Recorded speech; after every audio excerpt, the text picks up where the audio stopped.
Small businesses are the economic backbone of most communities. According to the Small Business Administration, small businesses employ about half the nation's workforce. But starting a business can be tough and time-consuming. So to remedy the problem, cities and towns can now become certified entrepreneur ready. Aren't they pretty? A couple of years ago, Sherry Mullen wanted to open a business, but didn't know how. Today, she owns 2 bakeries, a newly opened site in Owasso, What you want? and her first shop in Claremore. We make cakes, we make cupcakes, we also do truffles, and I got the idea because of my mom. She was in the hospital and we discussed having a catering business when she got out of the hospital. And, well, she didn't get out of the hospital. So I thought, what can I do, you know, that would make people happy? And cupcakes, cakes, and fun stuff like that always makes people happy.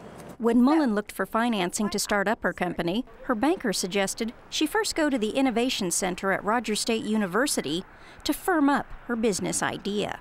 Never knew anything about business. Jerry Kohler is director of the Innovation Center.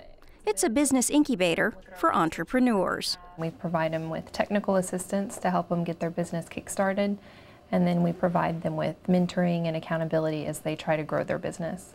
They kind of walked me along this whole process. They gave me ideas of business plans and structures and spreadsheets. Right now we're working on multimedia aspect, more Facebook, Twitter, that kind of thing. Yeah, it's awesome. Thanks to a $300,000 grant from the Federal Commerce Department, the center also prepares municipalities to become certified entrepreneur-ready cities. We're just trying to teach the communities how to be a support system for innovation and entrepreneurship, and even the what we call our second stage growth businesses. That is businesses with 10 to 99 employees who are looking to grow. And we're trying to teach the community stakeholders how to be positive, how to be proactive toward business, and how to be that true support system that the businesses need.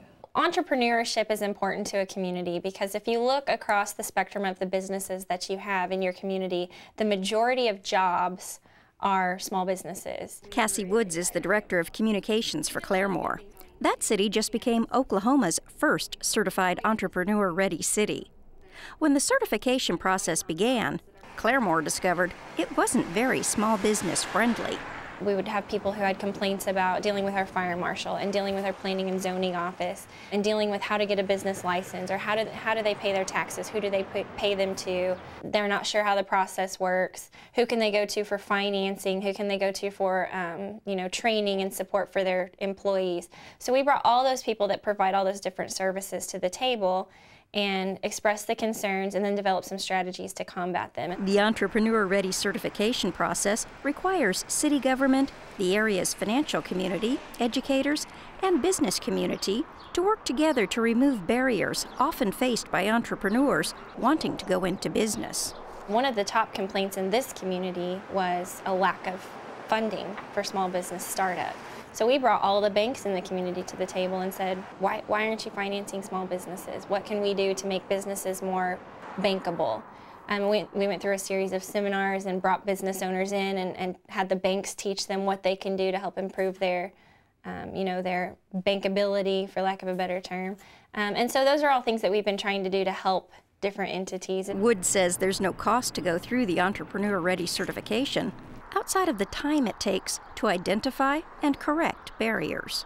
It's not that we're doing anything special or outrageous or extraordinary. It's just that we're talking to each other now. We know what the problems are, and we have ideas for how to fix them. Any city can do the program, but every community is different. Every community has different needs. They have different strengths. They have different weaknesses. We've got a very historical-based community here. Not every city has that. That can be seen as a strength and a weakness.